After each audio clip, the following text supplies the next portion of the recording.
Alhamdulillahi Rabbil Alamin. Wassalatu wassalamu ala Sayyidil Amin.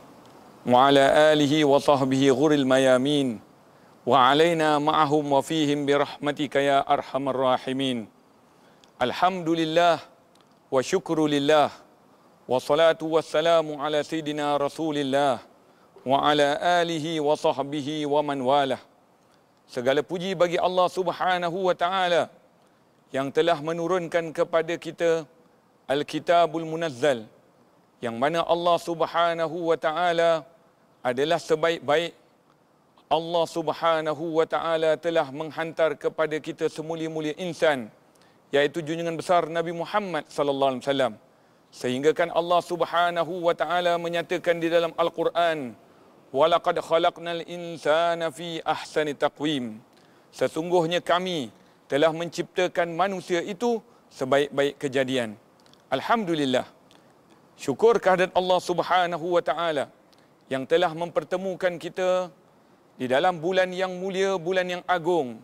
Setelah mana kita bertemu dengan bulan yang disebutkan oleh baginda Nabi Muhammad sallallahu alaihi wasallam, Allahumma barik lana fi Rajab wa Sya'ban wa ballighna Ramadan. Ya Allah, berikanlah keberkatan di bulan Rajab dan Sya'ban dan sampaikanlah kami ke dalam bulan Ramadan. Di dalam bulan Ramadan terdapat salah satu perkara yang Allah Subhanahu wa Ta'ala berikan kepada umat Nabi Muhammad sallallahu alaihi wasallam, yaitu kurniaan kalamullah, perkataan Allah Subhanahu wa Ta'ala yang tinggi, yaitu Al-Quranul Karim. Allah Subhanahu wa Ta'ala mengajar kita sebagai hamba Allah Subhanahu wa Ta'ala di dalam firman-Nya melalui kitab yang sangat mulia ini. Pada hari ini insya-Allah kita akan menghayati daripada juzuk yang kedua surah Al-Baqarah yang diturunkan oleh Allah Subhanahu wa Ta'ala. Bermula dengan firman Allah Subhanahu wa Ta'ala, "Sayaqulus sufaha'u minan nas ma wallahum an qiblatihim allati kanu 'alaiha. Qul lillahil masyriq wal maghrib. Yahdi man yasha'u ila siratim mustaqim."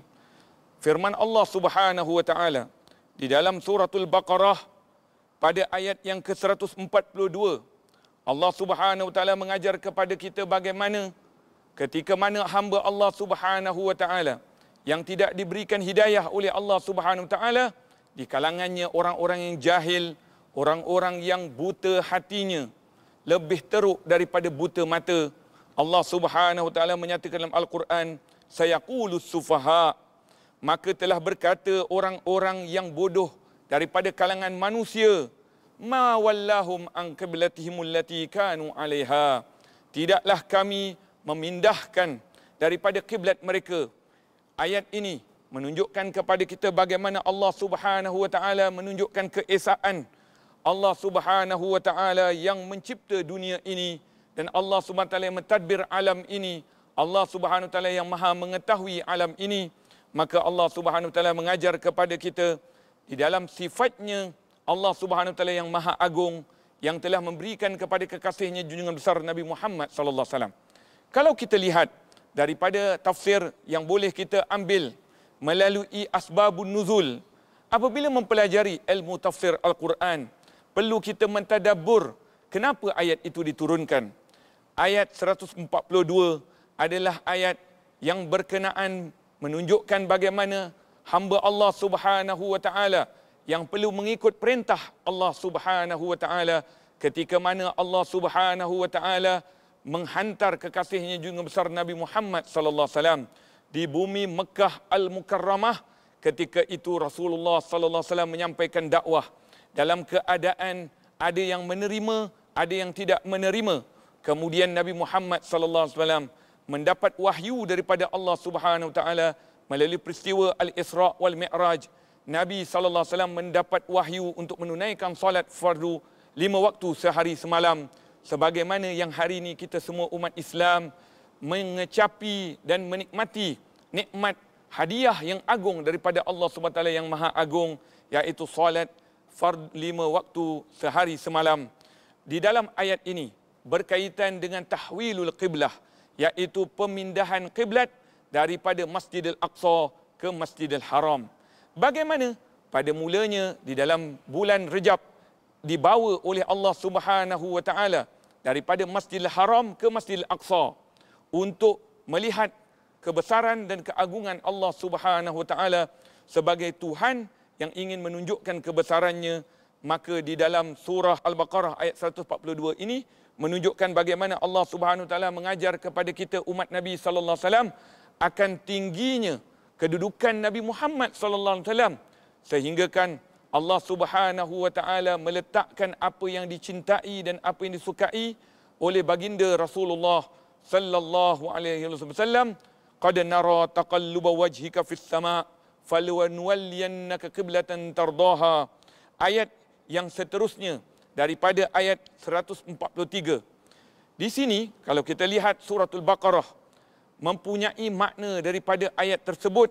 Permulaannya adalah tahwilul qiblah. Bagaimana Nabi Muhammad sallallahu alaihi wasallam merasa di dalam hati Nabi keinginan untuk solat menghadap Masjidil Haram, yang sebelumnya semuanya para anbiya solat menghadap Masjidil Aqsa, tetapi Allah Subhanahu wa taala mengambil perasaan Nabi sallallahu alaihi wasallam. Qad nara taqalluba wajhika fis sama'. Ketika mana Nabi sallallahu alaihi wasallam solat, di dalam solat Nabi merasakan alangkah indahnya kalau solat itu menghadap ke Masjidil Haram, maka Allah Subhanahu wa taala memindahkan kiblat daripada Masjidil Aqsa ke Masjidil Haram. Qad nara taqalluba wajhika fis sama'. Kami, kata Allah Subhanahu wa taala, melihat apa yang dirasai oleh engkau wahai Nabi Muhammad sallallahu alaihi wasallam, falanwalliyannaka qiblatan tardaha, maka kami pindahkan kiblat itu kepada Masjidil Haram, dan kami menyuruh engkau wahai Muhammad melihat Masjidil Haram itulah kiblat. Dan kita lihat di sini hari ini ada masjid namanya Qiblatain. Masjid Qiblatain itulah berlakunya peristiwa pemindahan kiblat, dan dikatakan oleh para alim ulama pemindahan kiblat itu jatuhnya pada bulan Sya'ban. Di dalam firman Allah Subhanahu wa taala ayat yang ke-143 berkaitan dengan satu firman Allah Subhanahu wa taala menunjukkan bagaimana Allah Subhanahu wa taala mengajar kepada kita melalui Nabi Muhammad sallallahu alaihi wasallam perasaan, rasa tanggungjawab dan rasa kasih sayang Nabi Muhammad sallallahu alaihi wasallam kepada umatnya. Sebab itu di dalam firman Allah Subhanahu wa taala menyatakan wa kadzalika ja'alnakum ummatan wasata. Umat Nabi sallallahu alaihi wasallam menjadi umat pertengahan yang mana akan menjadi saksi di hadapan Allah Subhanahu wa taala. Ayat ini menunjukkan umat Nabi sallallahu alaihi wasallam akan menjadi saksi untuk kepada para anbiya yang sebelum Nabi Muhammad sallallahu alaihi wasallam, iaitu Nabi Musa, Nabi Isa, Nabi Saleh, Nabi Lut, Nabi Ishaq, Nabi Yaqub, Nabi Shu'aib, Nabi Harun. Itu semua Nabi Allah alaihi wassalatu wassalam, mereka semua akan disaksikan oleh umat Nabi Muhammad sallallahu alaihi wasallam dengan apa yang dilakukan oleh umat mereka, maka umat Nabi sallallahu alaihi wasallam akan menjadi saksi, dan Nabi Muhammad sallallahu alaihi wasallam akan menjadi saksi kepada seluruh hamba Allah Subhanahu wa taala. Di dalam ayat yang telah kita membacakan melalui firman Allah Subhanahu wa taala, wala in ataita alladhina utul kitaba bikulli ayatin ma tabi'u qiblatak, maka ayat-ayat ini menunjukkan bahawasanya Allah Subhanahu wa taala kasih kepada Nabi Muhammad sallallahu alaihi wasallam tidak diberikan kepada umat yang terdahulu, melainkan Allah berikan kepada umat Nabi Muhammad sallallahu alaihi wasallam kerana Nabi Muhammad sallallahu alaihi wasallam. Kemudian kalau kita lihat di dalam juzuk 2 suratul Baqarah, di sana ada mengandungi beberapa poin penting, iaitu kita akan lihat bagaimana cobaan berat dalam menegakkan kebenaran. Bagaimana Nabi Muhammad sallallahu alaihi wasallam ingin berdakwah dalam keadaan kesusahan, dalam keadaan kesulitan, dalam keadaan kepayahan. Nabi SAW tetap berdakwah di sisi Allah Subhanahu wa taala. Dan kemudian kita akan lihat bagaimana Rasulullah sallallahu alaihi wasallam mengajak umatnya yang degil, yang keras kepala, tetapi Allah Subhanahu wa taala yang lembutkan hati mereka, akhirnya mereka menerima di antara mereka orang-orang yang duafa, orang-orang yang fuqara, orang-orang yang miskin bersama dengan Nabi Muhammad sallallahu alaihi wasallam. Sekiranya kita lihat di dalam beberapa poin yang ada di dalam suratul Baqarah, kita akan lihat di sana Allah Subhanahu wa taala menunjukkan bagaimana manasikul hajj, iaitu bagaimana untuk menunaikan haji dipertunjukkan oleh baginda Rasulullah sallallahu alaihi wa alihi wasallam di dalam peristiwa untuk menunaikan haji yang mana Nabi Muhammad sallallahu alaihi wasallam tunjukkan bagaimana contoh untuk melakukan haji, dan apabila melakukan haji itu ada perkara-perkara yang dikaitkan dengan wajib haji, dengan rukun haji dan perkara-perkara yang membatalkan haji sehingga kan perlu ia membayar dam. Dan kemudian di dalam suratul Baqarah juzuk 2 kita akan melihat bagaimana Allah Subhanahu wa taala akan melaknat orang-orang yang menyembunyikan ayat-ayat Allah Subhanahu wa taala terhadap golongan kafir, iaitu mereka tidak mampu untuk bercakap perkara yang benar. Ini telah ditunjukkan di dalam Islam bagaimana Allah Subhanahu wa taala yang maha berkuasa lagi maha menentukan alam ini. Allah Subhanahu wa taala maha pentadbir. Allah Subhanahu wa taala sebaik-baik pentadbir. Allah Subhanahu wa taala maha penyusun. Allah Subhanahu wa taala sebaik-baik penyusun. Allah Subhanahu wa taala maha perancang, dan sebaik-baik perancangan adalah Allah Subhanahu wa taala. Sebab itu kalau kita ingat ketika mana Nabi Muhammad sallallahu alaihi wasallam dalam keadaan hendak berdakwah, Nabi sallallahu alaihi wasallam dalam keadaan ketakutan, tetapi Allah Subhanahu wa taala mengajar kepada Nabi sallallahu alaihi wasallam supaya kuat dengan didatangkan kisah-kisah. Di dalam juzuk 2 suratul Baqarah kita akan melihat bagaimana Allah Subhanahu wa taala merakamkan kisah-kisah mengenai para anbiya alaihi wassalatu wassalam yang lain. Disebutkan bagaimana kisah Nabi Allah Ibrahim alaihi salam ketika mana berdakwah untuk mengajak manusia kepada Allah dan Rasulnya, ia menghadapi tentangan daripada seramai-ramai kaumnya, termasuk rajanya, iaitu Raja Namrud.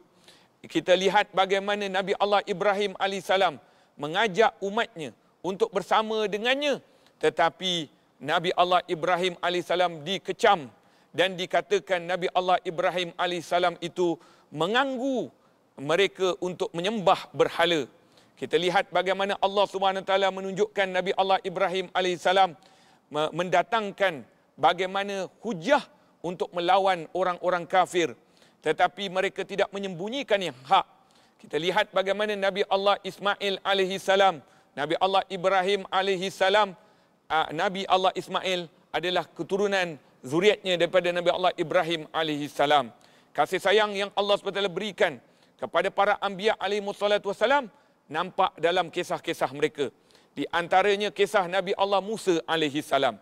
Bagaimana ia ditentang, ia diancam, tetapi Nabi Allah Musa alaihi salam dibantu oleh Allah Subhanahu wa taala dengan mukjizat yang Allah Subhanahu wa taala kurniakan. Dan Nabi Allah Isa alaihi salam juga begitu. Allah Subhanahu wa taala datangkan mukjizat-mukjizat. Nabi Musa alaihi salam, Allah Subhanahu wa taala datangkan mukjizat pertolongan Allah Subhanahu wa taala apabila bertemu dengan orang yang engkar dengan Allah Subhanahu wa taala. Ingat tak? Pernah Nabi Muhammad sallallahu alaihi wasallam pernah mengatakan tidak akan redha orang kafir ini sama ada Yahudi dan Nasrani. Walan tarda ankal yahud walan nasara hatta tattabi'a millatahum. Tidaklah redha orang Yahudi dan Nasrani sehinggalah orang Islam tiru macam mereka, ikut macam mereka. Sebab itu dalam satu riwayat ketika mana Nabi sallallahu alaihi wasallam mengatakan nanti akhir zaman umatku akan ikut dua golongan ini sehingga kalau mereka masuk dalam lubang biawak pun mereka akan ikut. Lalu para sahabat Nabi sallallahu alaihi wasallam bertanya, "Ya Rasulullah, adakah itu adalah kaum Yahudi dan Nasrani?" Maka Nabi Muhammad sallallahu alaihi wasallam mengatakan, "Ya, bahkan siapa lagi?" Maka oleh sebab itu kita akan lihat bagaimana kekuasaan Allah Subhanahu wa taala dan pentadbiran Allah Subhanahu wa taala yang menentukan segala-galanya. Allah Subhanahu wa taala mengajar kepada kita di dalam kehidupan ini perlu kita banyak bersabar. Ketika mana Allah Subhanahu wa taala berfirman di dalam Al-Quran, "Allazina idza asabathum musibah qalu inna lillahi wa inna ilaihi raji'un. Ulaika alaihim salawatum mir rabbihim wa rahmah wa ulaika humul muhtadun." di dalam ayat ini, ayat yang mengandungi makna orang yang bersabar apabila menerima musibah. Naam, di dalam dunia ini Allah Subhanahu Wa Taala yang Maha mentadbir, maka Allah Subhanahu Wa Taala mencipta alam ini dengan seadanya. Allah Subhanahu Wa Taala memperjalankan segala apa yang ada di muka bumi ini dengan kehendak Allah Subhanahu Wa Taala. Sebab itu kalau kita ingat di dalam firman Allah surah Yasin, Allah Subhanahu Wa Taala mengatakan innama aradallah. Sekiranya Allah menghendaki sesuatu, Allah Subhanahu Wa Taala akan mengatakan jadi, maka jadilah ia. Sebab itu kita sebagai hamba Allah Subhanahu Wa Taala, di dalam firman Allah Subhanahu Wa Taala mengenai musibah, maka perlulah kita bersabar dan mengatakan inna lillahi wa inna ilaihi raji'un. Faedah yang boleh saya kongsikan pada hari ini iaitu di dalam suratul Baqarah ayat 156, Allah Subhanahu Wa Taala mengajar kepada Nabi Muhammad sallallahu alaihi wasallam daripada riwayat an Ummi Salamah mengatakan beliau mendengar Rasulullah sallallahu alaihi wasallam bersabda, mana-mana orang Islam yang apabila mendapat musibah, ia mengatakan inna lillahi wa inna ilaihi raji'un. Kemudian ia berdoa kepada Allah Subhanahu Wa Taala, ya Allah, jadikanlah musibah ini baik untukku dan gantikanlah musibah ini lebih baik apa yang engkau datangkan selepasnya. Maka inilah yang diajar oleh baginda Rasulullah sallallahu alaihi wasallam. Melalui juzuk 2 surah Al-Baqarah, kita akan lihat bagaimana Allah Subhanahu Wa Taala mengajar kepada kita tentang menjaga makanan yang kita makan. Sehinggakan di dalam satu firman Allah Subhanahu Wa Taala yang berkaitan dengan satu kisah yang berlaku kepada sahabat Nabi sallallahu alaihi wasallam. 10 orang sahabat Nabi sallallahu alaihi wasallam. Ketika mana Allah Subhanahu Wa Taala turunkan ayat, ya ayyuhalladzina amanu kulu min thayyibati ma razaqnakum washkuru lillah in kuntum iyyahu ta'budun, yaitu ayat 172. Di sini Allah Subhanahu Wa Taala mengajar kepada kita bagaimana sahabat Nabi sallallahu alaihi wasallam ketika mana mendengar tentang ayat halal dan haram, maka ia merisaukan kerana ia mengatakan kepada Nabi sallallahu alaihi wasallam, ya Rasulullah, aku takut makan daging. Maka Rasulullah SAW kata, kenapa? Sebab kalau aku makan daging, nanti syahwatku kuat. Nanti semangatku nak bersama dengan perempuan kuat. Maka ia takut melanggar batasan, maka dia tidak makan lagi daging. Rupa-rupanya dalam riwayat ini ada 10 orang sahabat Nabi SAW. Di antaranya Sayyidina Uthman bin Maz'un radhiyallahu ta'ala anhu. Di antaranya Sayyidina Ali karamah wajah. Apabila mereka memakan daging, mereka rasa syahwat mereka kuat, maka mereka tinggalkan bersama dengan isteri, mereka tinggalkan makan daging dan mereka makan sekadar yang perlu untuk kuat badan saja.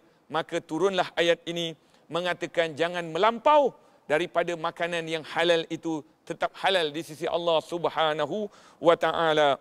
Wahai para penonton sekalian yang mengikuti program tadabbur Al-Quran ini, kita akan melihat bagaimana Allah Subhanahu Wa Taala yang mencipta alam ini, mentadbir alam ini, telah menunjukkan kepada kita bahawasanya Allah Subhanahu Wa Taala lebih mengetahui setiap apa yang berlaku di dunia hari ini.